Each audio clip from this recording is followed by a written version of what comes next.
utiliser plusieurs heures de ta semaine à faire quelque chose qui ne sert à rien, et qu'en plus il y a certainement une partie de toi qui se rend bien compte que ça ne sert à rien puisque c'est quelque chose que tu n'aimes pas du tout. Alors de quoi je parle? Eh bien de la correction de copies. Et dans cette vidéo, je t'explique comment le système scolaire te pousse à corriger tes copies d'une façon qui est en fait complètement absurde. La première chose à repérer, c'est qu'en fait on ne t'a jamais appris à corriger efficacement. Ce que me disent tous les enseignants que j'ai en formation ou que j'accompagne, c'est qu'en fait ils n'ont pas eu de formation sur la correction. Ou alors les quelques-uns qui en ont une me disent que c'était complètement hors terrain et artificiel et ça ne correspondait pas du tout à ce qui se passe concrètement dans leur pratique. Et d'ailleurs c'est bien pour ça que je mets à disposition des enseignants des ressources gratuites sur la correction de copies et l'évaluation en général. Donc n'hésite pas à aller voir en description pour avoir accès à tout ça. Donc on n'est pas formé, ou alors de façon très artificielle ou hors terrain. Et bien qu'est-ce qu'on fait? Eh bien on va reproduire ce qu'on a vu et ce qu'on connaît, c'est-à-dire la façon dont les collègues corrigent, la façon dont on a été corrigé quand on était élève. Donc on a une logique de mimétisme et non une logique de réflexion. On ne fait pas les choses parce que c'est intelligent de les faire comme ça, on fait les choses parce qu'on a toujours fait comme ça. Et donc comme on apprend à corriger par mimétisme, on va prendre comme exemple le seul exemple que l'institution nous donne, la correction des examens. Car sûrement t'as remarqué que ce soit au brevet, au bac, au BTS, là l'institution nous montre comment corriger puisqu'on a des sujets, on a des barèmes, on nous explique comment mettre les points. Et donc une fois que l'institution nous a montré ça, là il y a notre conscience professionnelle qui rentre en jeu et on se dit si l'institution nous montre ça, c'est ce qu'il faut faire en classe. Et donc on essaye de coller le plus possible à ce qu'on a vu à l'examen dans nos classes. Donc on va essayer de faire des sujets qui ressemblent au bac, on va essayer de faire des barèmes qui ressemblent au brevet et des conditions de passation qui ressemblent au BTS, etc., etc. Sauf que quand tu y réfléchis un petit peu, tu vois que c'est pas forcément une bonne idée. Parce qu'à l'examen, t'as des copies anonymes. Les élèves ne passent l'examen qu'une seule fois, donc tu n'as qu'une seule occurrence. Le sujet il est inconnu, tu le découvres toi-même en même temps que les élèves, ce n'est pas toi qui le fais.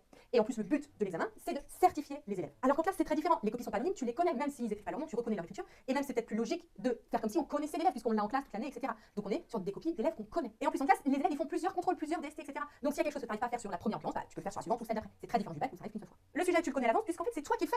Et enfin, le but est très différent. Là, le but c'est pas de certifier un élève, mais c'est bien de le faire apprendre. Parce que je le dis, je le répète, l'évaluation est le plus gros levier pour l'apprentissage. Donc si tu fais des contrôles, c'est pour que tes élèves apprennent. Et d'ailleurs, c'est bien pour ça que tu t'attends à ce qu'ils reprennent ta correction pour aller voir leurs erreurs et progresser après. Ce que tu n'attends pas du tout pour le bac. C'est normal qu'ils partent en vacances après le bac. Et c'est tout ça qui fait que par exemple, dans les examens, les copies d'examen, tu dois les lire en entier, dans le détail, puisque c'est la seule fois où tu verras cette copie. L'élève il a composé une fois, s'il rate, c'est l'année prochaine, en septembre, c'est compliqué. Et en plus, tu dois certifier, donc tu dois absolument poser un jugement à partir de cette seule copie. Tu es obligé. Tu peux pas dire à un élève, écoute, j'ai pas réussi à lire ta copie, tu passeras ton bac l'année prochaine. Ça, c'est pas possible. Donc tu es obligé de poser un jugement sur une seule occurrence. Bref, t'as pas le choix, tu dois forcément lire la copie en entier dans le détail. Mais ça n'a pas lieu d'être dans la classe sur une copie de contrôle ou de bac blanc classique. Si une copie n'est pas lisible ou que tu ne comprends pas ce qu'un élève veut dire, tu peux toujours par exemple aller demander à l'élève, puisque tu connais, il est dans ta classe, ou même lui dire, écoute, là j'ai pas réussi à lire, on va refaire le contrôle, tu vas refaire le contrôle de façon à ce que tu puisses lire ta copie. Et quand il réfléchit, la seule chose qui t'empêche de faire ça, c'est à l'examen ça se fait pas. Donc tu vois, t'es dans une logique de mimétisme et pas dans une logique de logique en fait. Et là où ça pose vraiment un gros problème, c'est que le but de l'examen et le but de tes contrôles ne sont pas du tout les mêmes. L'examen, il a un but de certification. Le but c'est de dire aux gens extérieurs, oui, cet élève, il sait faire ça, il a les compétences associées avec cet examen. Il n'a pas pour but de faire apprendre les élèves. D'ailleurs, la preuve, les élèves n'ont pas accès à leur copie de façon automatique. Et je t'avoue que je connais jamais aucun élève qui, ayant eu accès à sa copie de bac,